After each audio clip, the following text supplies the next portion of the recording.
October 6, 1942, 14:30 hours. Liverpool Docks, England. Overcast, cold wind off the Mersey. Private Andrew Carter of the 923rd Engineer Aviation Battalion steps off the transport ship onto British soil, duffel bag over his shoulder, boots hitting wet cobblestone. He's from Georgia. Trained at a segregated base in Mississippi, traveled across the Atlantic, expecting more of the same. Around the dock, British workers unload cargo, direct traffic, coordinate the chaos of American arrival. A British foreman approaches Carter's unit, clipboard in hand. "You lads the aviation engineers?" he asks. "Yes, sir," Carter's sergeant replies.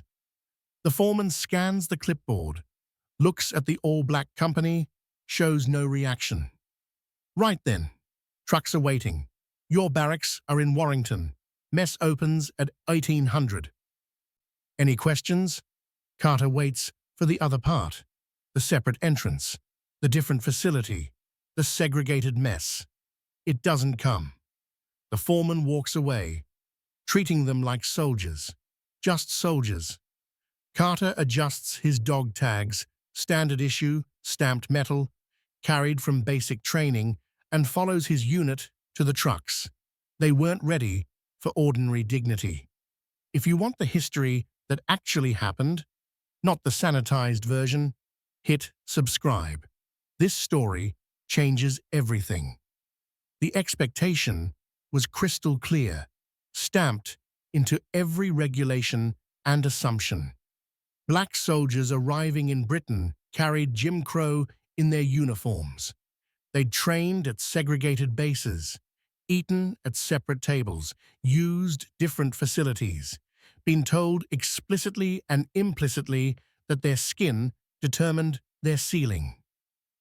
The army that shipped them to Britain was rigidly divided: white combat units, black support units, white officers' clubs, black service companies. The assumption, shared by American command, was that British society would maintain these divisions. American liaison officers briefed British authorities: enforce separation, expect problems, maintain low expectations. But Britain in 1942 was desperate, exhausted, and pragmatic. They needed soldiers, supplies, competence. They didn't need America's racial baggage.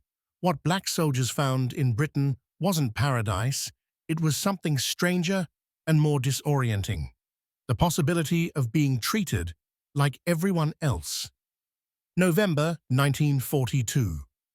Airfield construction, East Anglia. The 923rd Engineer Aviation Battalion builds bomber bases for the 8th Air Force.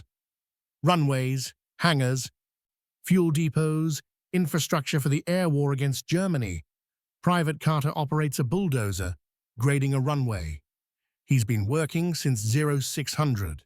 It's now 1700, and the work continues in gathering darkness. A British civil engineer, Mr. Thornton, supervises the project. He walks the site, checks measurements, examines the work. He stops at Carter's section, studies the grade, perfect slope, precise drainage. "Good work," Thornton says simply. Carter kills the engine, climbs down. "Thank you, sir." Thornton marks his clipboard. "Your lot's ahead of schedule. Keep this pace, we'll finish early." No surprise in his voice, no qualification, just assessment of work. Carter pulls his dog tags from beneath his shirt, a habit now, touches them briefly. They're his credential, proof of service, proof of presence. In Georgia, white supervisors never said "good work" to him. They said "boy" or nothing at all. Here, he's a name and a rank. Here, the work speaks. The U.S. military that occupied Britain was legally segregated. Executive Order 8802 had prohibited discrimination in defense industries but left military segregation untouched. The Army maintained over 500 all-black units. The Navy restricted black sailors to steward duties. The Marine Corps had only begun accepting black recruits in mid-1942 under pressure. Of approximately 1.2 million black Americans who served in World War II, the vast majority were assigned to service roles: engineers, quartermasters, port battalions, transportation companies. Essential work, unglamorous work, work that white soldiers didn't want. They were expected to serve adequately, not to excel, not to challenge assumptions, not to demand the respect that performance earned. American command sent explicit instructions to British authorities: maintain separation where possible, enforce American racial customs, expect inferior performance. The British response was more complex than compliance. Britain had its own racial hierarchies: colonial subjects, class divisions, imperial assumptions. But they also had a pragmatic streak. The war was existential, and competence mattered more than American social customs. The collision between American expectations and British pragmatism created a space, narrow, temporary but real, where black soldiers could prove themselves on terms closer to equal. British civilians didn't enforce American segregation. They didn't understand it. Private Leon Hughes, 963rd Quartermaster Service Company, walks into a pub in Ipswich on a Saturday evening. He's with 3 other black soldiers from his unit. They expect to be turned away or directed to a separate area. The publican, Mrs. Fletcher, middle-aged, brisk, greets them at the bar. "What'll you have, lads?"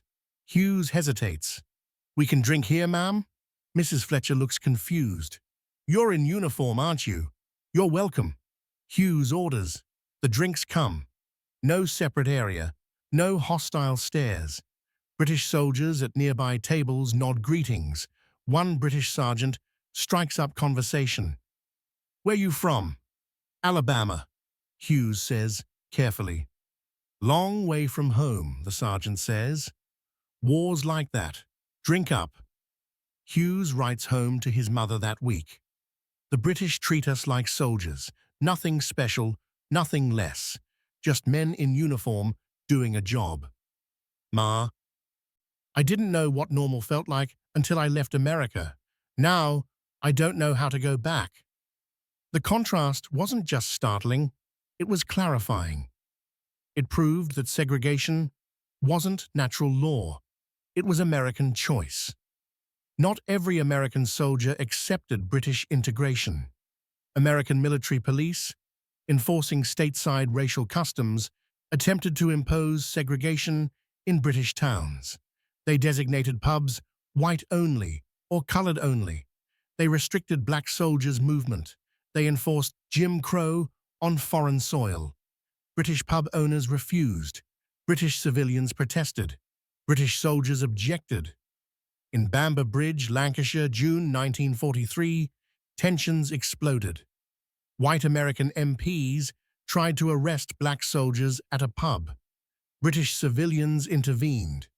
British soldiers sided with the black Americans. The confrontation escalated. Shots fired. One black soldier killed. Several wounded. British newspapers covered it. Questions raised in Parliament. The response from British authorities was clear. American racial policies would not be enforced by British law. But American MPs continued trying. The contradiction persisted. Black soldiers fought fascism abroad, while American military police fought integration at home. The British population increasingly sided with the black soldiers. Not out of ideology, but observation. These men worked hard, behaved well, and were being treated unjustly by their own army. March 1944. Ramatelli Airfield, Italy. Tuskegee Airmen, preparing for escort mission. Second Lieutenant Charles Dryden checks his P-51 Mustang, the distinctive red tail marking clear against grey Italian sky.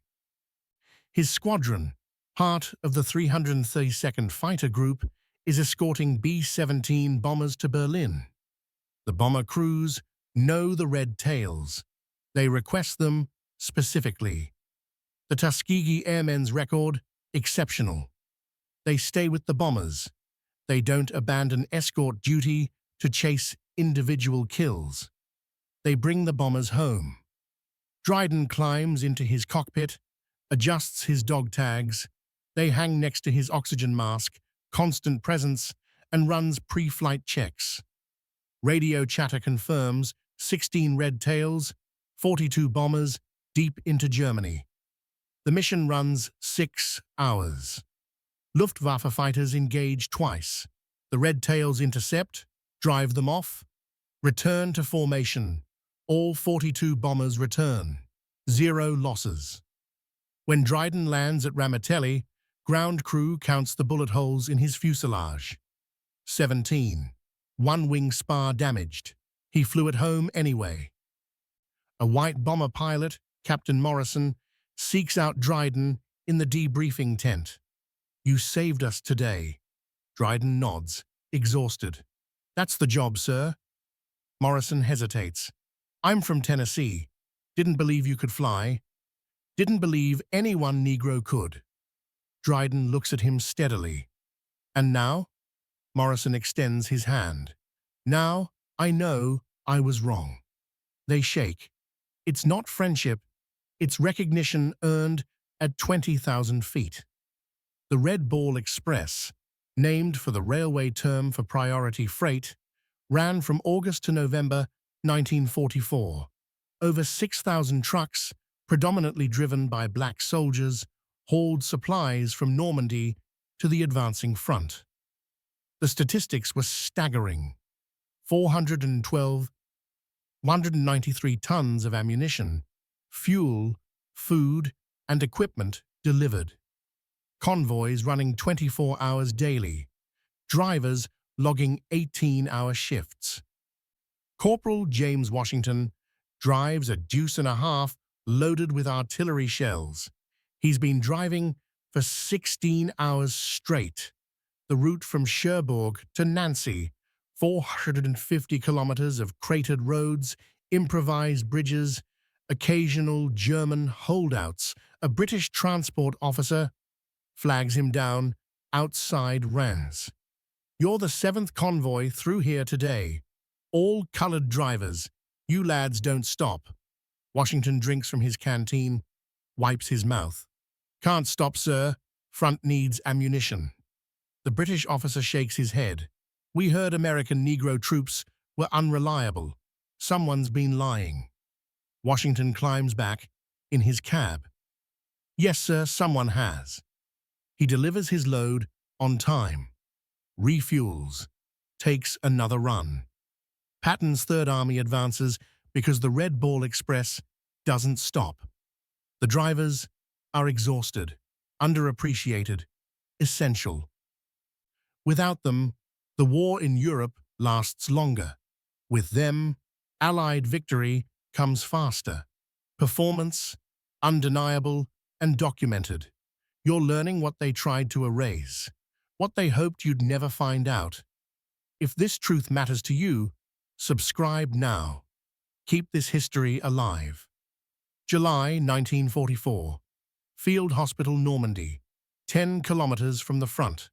Lieutenant Ruth Thompson, Army Nurse Corps, works her 3rd consecutive shift. Casualties stream in. American, British, Canadian, German POWs. Wounds don't discriminate. She's one of 10 black nurses assigned to this field hospital. They treat everyone. They save who can be saved. A British paratrooper, severe abdominal wound, arrives barely conscious. Thompson preps him for surgery, administers plasma, keeps him stable through 4 hours of operation. The soldier survives. Days later, the soldier's commanding officer, Major Hastings, visits. He asks to meet the nurse who saved his man. Thompson steps forward, still in surgical scrubs. Hastings shakes her hand. Thank you doesn't cover it, but thank you. Thompson nods. Just doing my job, sir. Hastings glances at the other nurses, the doctors, then back to Thompson. My man said you talked him through the worst, kept him focused. That's not just medical skill, that's courage. Thompson touches her dog tags briefly. A habit, a reminder. She earned these. She earned her place here. We all do what's needed, sir, she says. Hastings files a commendation. It reaches British Medical Command, gets noted, gets filed. Thompson returns to the ward. More wounded arriving. The work continues. Every black soldier carried dual purpose. The Pittsburgh Courier's Double V campaign, victory over fascism abroad, victory over racism at home, wasn't just slogan. It was existential framework, psychological necessity. Private First Class Robert Hayes, 826th Engineer Aviation Battalion, wrote in his journal, "We build the runways that bomb Berlin. Then we're told we can't eat with white engineers. We fight Hitler's master race ideology. Then we return to base and face our own version. The contradiction burns, but the mission continues. Because if we fail, they'll say we couldn't do it. And we can." British soldiers noticed the contradiction. One British corporal wrote to his family, "The American Negro troops are fine soldiers, capable, disciplined, professional. But their own army treats them as inferior. It's difficult to reconcile. We're fighting for freedom, but they don't have it in their own ranks." The tension was constant. The determination was stronger. Prove competence in war. Demand recognition in peace. The Double V wasn't paradox, it was strategy. By late 1944, British commanders routinely requested specific black American units for operations. The 923rd Engineer Aviation Battalion, the 332nd Fighter Group, the Red Ball Express drivers, port battalions, medical units. Commendations arrived. Not proportional to performance. Not adequate, but real. British newspapers began covering black American units' achievements. Stories that didn't make American papers found British audiences. General Montgomery noted in a memo, "Several American Negro units under British operational command have performed with distinction. Their contribution to this campaign is significant and should be acknowledged." The acknowledgement was quiet, bureaucratic, but documented. Field commanders who'd been briefed to expect problems instead filed reports of exemplary performance. Engineers ahead of schedule. Medics saving lives, drivers delivering against impossible odds. The narrative shifted. Not universally, not quickly, but measurably. Performance created evidence. Evidence demanded recognition. May 8, 1945. V.E. Day. Warrington, England. Private Andrew Carter sits on his bunk, listening to Churchill's victory address on the radio. The war in Europe is over. His battalion is preparing for return home. His friend, Corporal Davis, asks, "What do you think it'll be like, going back?" Carter looks at his dog tags, turns them over in his hands. He's carried them for 3 years, through training, across the Atlantic, through construction projects that kept bombers flying. "Can't be the same," Carter says. "We proved something here." Davis shakes his head. "You think Georgia cares what we proved in England?" Carter clips the dog tags back around his neck. "Eventually, they'll have to." It wasn't optimism. It was determination forged through experience. In a 1978 oral history, Carter said, "Britain wasn't perfect. They had their own prejudices, their own hierarchies. But they gave us something we'd never had, the chance to prove ourselves on relatively equal terms. Once you experience that, Once you know what's possible, you can't unknow it. We came home different. We came home demanding what we'd earned.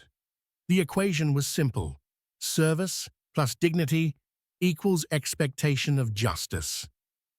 They returned home in 1945 and 46, some to parades, most to silence, all to segregation.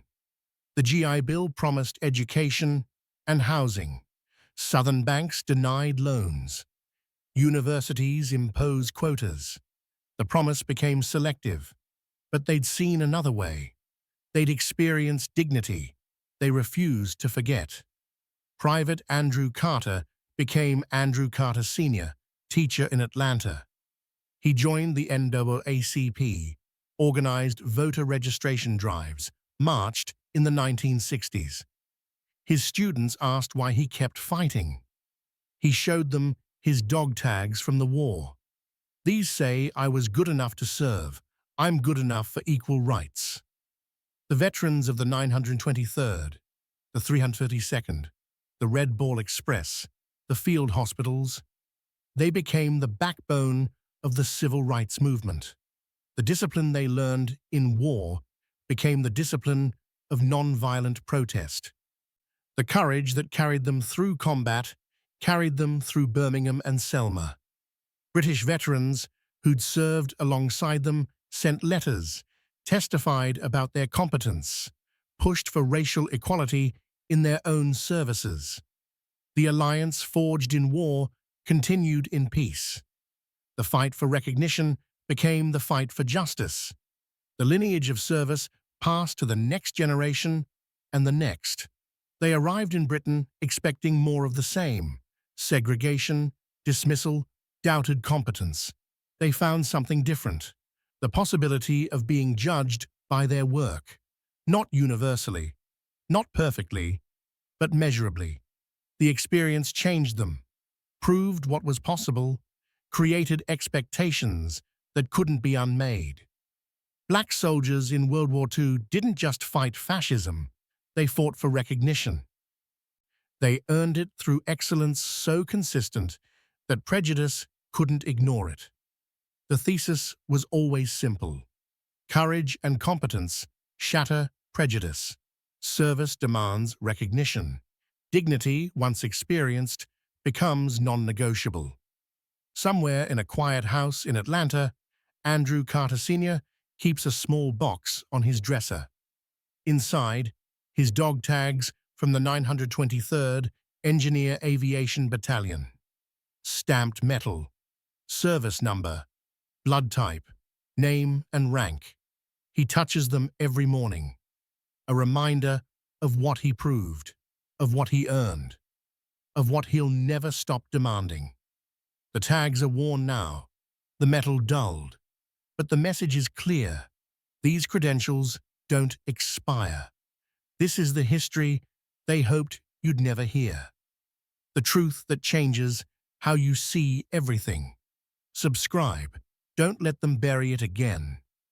Dignity, once known, cannot be forgotten.